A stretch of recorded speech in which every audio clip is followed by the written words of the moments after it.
Hey guys, it's a silent voice here, and this isn't a very ordinary video. Well, it is, but I'm doing an intro instead, and this is Forever Faithful.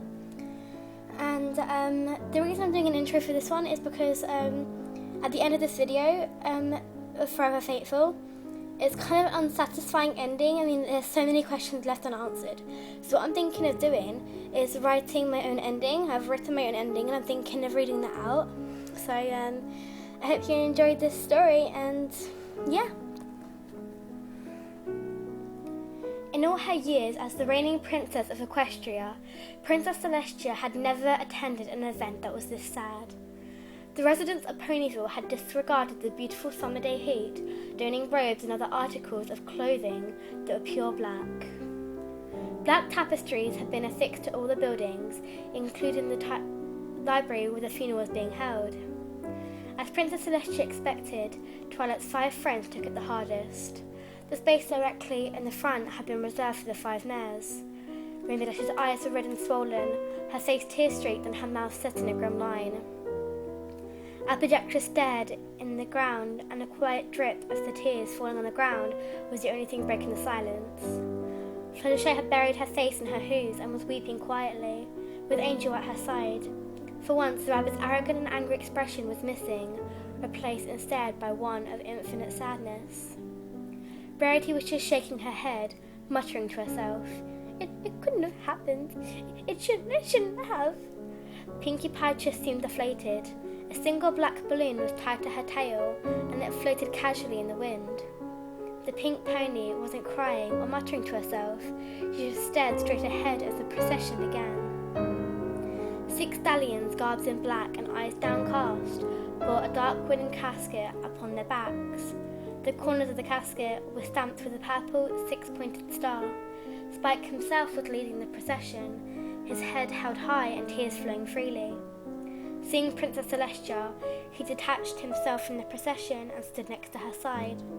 Gazing back ahead, Princess Celestia watched as the 6 stallions carefully lowered the casket to the ground. One of the 6 stepped forward, scratching the ground nervously. Twilight Sparkle with a role model of ponies everywhere, he stuttered. Rainbow Dash instantly cut him off. Go, before I break your legs in 5 different places, she growled, pointing a hoof in the distance. The 6 stallions galloped off, fleeing as fast as their hoofs could carry them. The Rainbow Pegasus cursed under her breath, turning to face the crowd. To say that we were the only ones who lost a friend, she began, gesturing to the 4 grazing mares in the front, would be selfish. Yesterday, all of Equestria lost one of the best friends a pony could ask for, in a storm that somehow wormed out of Cloudsdale's control. Rainbow sniffed. Twilight was intelligent beyond belief, always pursuing some sciencey thing with her free time. I used to tease her constantly about being an egghead. She paused, choking down a sob. But she was always looking to help some pony, always willing to lend any pony that asked a hoof. Applejack gathered her hat from the ground and pulled it up to stand next to Rainbow Dash. As she set her hat upon the casket, she said quietly, Twilight's the only one that could have given me a run for my money, in honesty. She may have not been the strongest pony around, but she'd always be straight with you. Fluttershy joined the 2, turning to address the crowd. When Twilight first came to Ponyville, she scared me beyond belief. Her voice squeaked, and she had to take several breaths to steady herself. But we quickly became friends, and I've never met a kinder pony in my life. Everything she did, she worked on for the benefit of others, and she would always make sure that every pony was enjoying themselves, and if they weren't, she wouldn't hesitate to help them in any way she could. Rarity joined her friends. She would always listen to you, no matter how trivial or meaningless what you were saying seemed. Her ear was always a patient one, and she would always offer advice on how to help. She was the sweetest creature I have ever met. Pinkie Pie slowly walked towards the casket. In silence, she walked past the audience, walked past her friend, and just stood at the side of the casket. Twilight! Come back! She wailed, throwing her front hooves onto the casket. Oh dear, Rarity murmured, drawing the pink pony into a hug. Pinkie Pie cried into the unicorn's shoulder. Why? Why did she have to go? She bawled. Rarity patted her friend on the back, but stayed silent. Princess Celestia separated herself from the crowd, slowly making her way towards the front. Spike was on her back, his face buried in her mane. Slowly, she eyed the 5 crying ponies and the casket, then turned to face the audience. No matter what your personal opinion of Twilight was, she addressed the crowd slowly, remember that this unicorn was an honest, loyal, kind, generous, and happy pony. She was a sturdy mentor, a faithful student, and a true friend. She rested a white hoof on the casket before wrapping it in her magic, slowly floating it down into a 6-foot hull. Rest in peace, my faithful student. Sister, you can't keep grieving like this.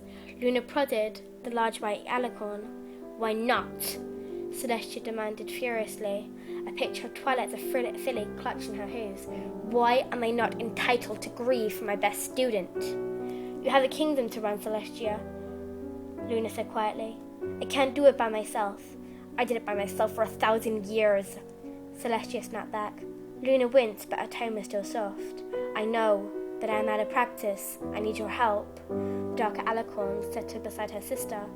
I miss her too, you know. You don't act like it. You haven't been paying attention then, Luna muttered softly. Celestia opened her mouth to tell her sister off, but was interrupted. A wisp of black fire materialized in the air for a brief moment, then a scroll dropped down in front of the 2 sisters. Celestia was too stunned to move. No one knows how to send me letters like that. No one except her. Luna quickly snatched the scroll up with her magic, removing the seal and unfurling it. The parchment was stained with red spots and looked unclean, as if it had been rubbed with dirt. Luna's eyes flipped over the first few lines and blanched. What is it? Celestia asked. You don't want to know.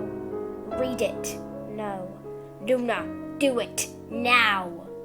Flinching, Luna brought the parchment up to her eyes and cleared her throat. Dear Princess Celestia, in all my years under your tuition, we never touched on the subject of death, or life after death. Why is that? Were you intentionally keeping me in the dark, or there was no credible research on the topic? It was a strange place, death. It's very dark, and it's very cold. But I found that if you merely think things, they'll pop into existence. It's amazing, really. It's like magic permeates in the air all around me. I really feel stronger than I ever had before here. Still, it's kind of lonely. I seem to be the only pony here, though I can occasionally hear whispers, but every time I turn around, though I never see anything. But I saw this letter into existence. Oh, sorry, I'm probably just rambling now. I miss you, Princess. I miss my friends back in Ponyville. I miss Spike most of all. Give them my regards, will you? I'll keep studying the magic of death. Maybe I'll find a way to come back. Your faithful student, Twilight Sparkle. Luna finished reading and let the scroll drop to the floor. Celestia looked ashen, with her eyes dilated and bloodshot. There's no way, Celestia muttered. What do we do? Luna asked. Send a detachment of guards to Ponyville, Celestia instructed, and lead them yourself. See if you can find any pony forging letters. The words sounded dull and lifeless as they left the white alicorn's mouth. And how do we find them? Celestia merely shrugged. The next tuft of black fire came later that day, dropping a scroll on Celestia's hooves. She immediately dismissed the couple she was giving an audience to. They were going through a rough divorce and had gotten into a fight over who would keep their foal, and unfurled the scroll quickly. Dear Princess Celestia, I found the most amazing thing today. Light! It feels like I've been here forever now, so I've kind of lost track of the days. I hope these letters are reaching you with some sense of expediency, because I'd hate to be tardy. I think we both remember what happened last time. Anyhow, on to my most recent discovery. I found that if I focus intently on one spot, I can bring a smidgen of light to it. In my discovery, it seems that death is just a very large, drab world. I still feel myself growing stronger, though, and I'm quite enjoying the sensation. It's like I'm expanding to cover everything at once. As I write this, yes, I'm actually writing this just to stay in habit. My light continues to grow and grow, getting brighter and brighter. It's getting much easier to lift heavy things, and with a piano as a point of reference, I can teleport myself many miles away. Although I hate to start rambling again, I can only imagine that is how you feel all the time. You're the most powerful spell pony in existence, right? It feels like I'm the princess of this new world. Forever faithful, Twilight Sparkle. Celestia refused all other audience for the day and had trouble falling asleep that night. Dear Princess Celestia, I'm fairly sure that now I'm the strongest I've ever been, even in life. Her tasks seem so trivial now, that they're barely worth any time to do them at all. I still hear whispers, but they're now whispers of encouragement. They're nice, you know, always promising me something or always pushing me farther and harder. They remind me of a little bit of you. Anyway, I visited Rainbow Dash last night. She was asleep as far as I could tell. We had a nice conversation until she started crying. I hardly understand the need for crying anymore. Sure, I'm dead, but ponies always die eventually, right? She said that she wished that she could see me again, so I'm dedicating my efforts to find a way. It's getting colder too. I can't feel my hooves anymore, but I keep riding anyway. It doesn't bother me much, except that my hooves tingle when I stand. I wish I wasn't alone. Your faithful friend, Twilight Sparkle. Celestia gulps again. 3 skulls had appeared in her bed while she was asleep, and she was now attempting to fly through them. Letting the first one fall, she unwrapped the second one and began reading. Dear Princess Celestia, I think I've done it. I think I've found a way not to be alone anymore. My hypnosis says that if I can manage to catch some pony at their death and leave them here, maybe we can be together forever. Wouldn't that be wonderful? I visited Rainbow Dash again. She sure is a mess. If her dream appearance is anything to base off, let's just say her mane becomes unkempt and she is always crying. Always. Anyway, she doesn't see much anymore. She just kind of holds on to me, crying and begging me not to leave. I'm struggling to understand how this whole greed thing works. I've told her over and over that death is truly a better place, but that just makes her cry harder. Finally, I managed to teleport 15 miles. It's a real benchmark for me. I don't even think you can do that. I think I'll go visit Rainbow Dash again. I think I might have found some pony to bring with me. Eternally yours, Twilight Sparkle. Celestia's eyes widened at what she hastily discarded the second scroll and took up the third. Dear Princess Celestia, Rainbow Dash says she's ready to come join me. I knew she would be loyal to me. I knew it. I am the spark that brought the 6 of us together after all. Oh my, I guess it sounds a bit conceited, but that's okay. There's no one around to comprehend me after all. If all goes well, Princess, Rainbow Dash will be joining me in death very shortly. I'll keep this letter brief, as I have much planning to do, but I will contact you again as soon as I find out if it works. Your eager student, Twilight Sparkle. Celestia stared at the scroll long after she had finished reading, numb with shock. Celestia! Luna came galloping in Celestia's room. Tia, we found something. A forger? Celestia asked quickly, hoping clear voice. No, Luna replied. It's Rainbow Dash. She's dead. Dead? Celestia shrieked. How did she die? We're not sure, Luna replied, her eyes downcast. The only clue we have is some writing on the wall. It was odd, though. Odd? Odd how? Rainbow Dash wrote it herself, Luna replied, with a bloody hoof. What did it say? She's with me now. Dear Princess Celestia, it worked! Thank the stars it worked! Rainbow Dash is here with me, and she's already brightened this place up. And there's color instead of just black and white. Maybe soon we'll have grass and some trees. Rainbow herself is having a blast. She can fly so fast here. She's loving it. We caught up on a lot of things, and have actually had some stimulating conversations. We've agreed that we should get others in here somehow. It's fascinating, really. The only thing I can feel anymore is a yawning emptiness. I want more of everything. I already have all this power, and I have a friend. But is one friend good enough? Your lonely student, Twilight Sparkle. Celestia, what if these letters are really coming from Twilight? Luna asked tentatively. That is true, we are about to lose 4 more ponies, Celestia whimpered in response. But it can't be possible. I've known many powerful spell ponies, but none of them has ever broken Death's Veil. It's not possible. Yes, but were any of them the element of magic? Luna replied as another puff of black fire ignited between them. Dear Princess Celestia, Rainbow Dash and I decided that Pinkie Pie would be a great addition to Death. She really livens everything up that she comes into contact with, so it's the only logical decision to bring her here next. Laughter is kind as in short supply in Death, oddly enough. On a side note, I realized that I'm merged Rainbow Dash. While some part of me realized it, want to know something funny? I don't care. I don't care that I took a pony's life. In fact, it felt good. It felt like it was controlling both worlds. I don't think there's anything you can do to stop me. Your unbidden student, Twilight Sparkle. Go, Celestia said. Luna vanished, desperately trying to make it to Sugar Cube Corner in time. Oh, Twilight. Celestia buried her face in her hooves. What are you? Dear Princess Celestia, I saw Princess Luna in Sugar Cube Corner. Did you send her to see Pinkie Pie off? It was a nice gesture. Luna was positively screaming with excitement as Pinkie's body collapsed in a heap. Things are already brighter now, despite the fact that she can't actually use magic. Pinkie Pie has managed to procure balloons, streamers, confetti, and other party accoutrements. I firmly believe I should have studied her and her life a little more. Now, I don't give a damn about studying. I need more friends. More friends? Maybe I should go get Fluttershy in here. I don't know what season it is, so Applejack might be busy, and Rarity will need a little bit of time to arrange some care for her sister. Your apathetic student, Twilight Sparkle. I failed. Luna said miserably as she walked in the door.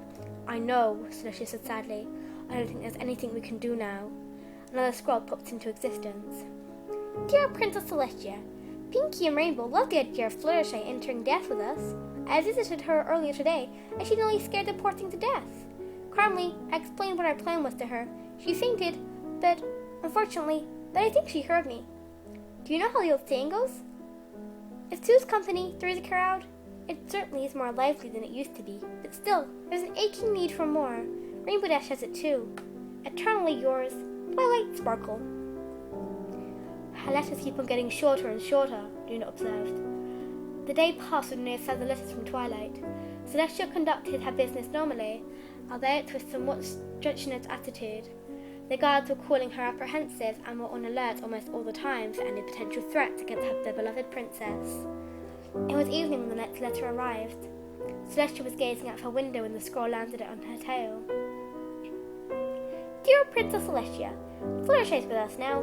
She's kind of in shock, but she'll get over it. Pinkie and Rainbow are both doing their best to comfort her, as it seems my appearance has frightened her a little. I don't see how. I mean, even though my eyes are pitch black now, I can still see. That's what matters, right? I visited Rarity. The poor thing has gone insane. Shutting herself in her boutique, I firmly believed that it would be a mercy to take her out of this world. She only is looking to adopt anyway.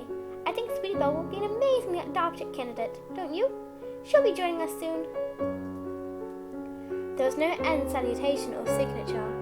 Tia, Luna muttered, walking in at her oldest sister's room. Let me guess, the white alicorn muttered darkly. Fluttershy's dead too. Luna nodded sadly. We're losing the elements one by one. It's really her then. Dear Princess Celestia, we're almost a complete set again. All we need is Applejack. Is there blood on my hooves? I feel like there should be. I've killed 4 of my closest friends now, but it was for a good cause, right?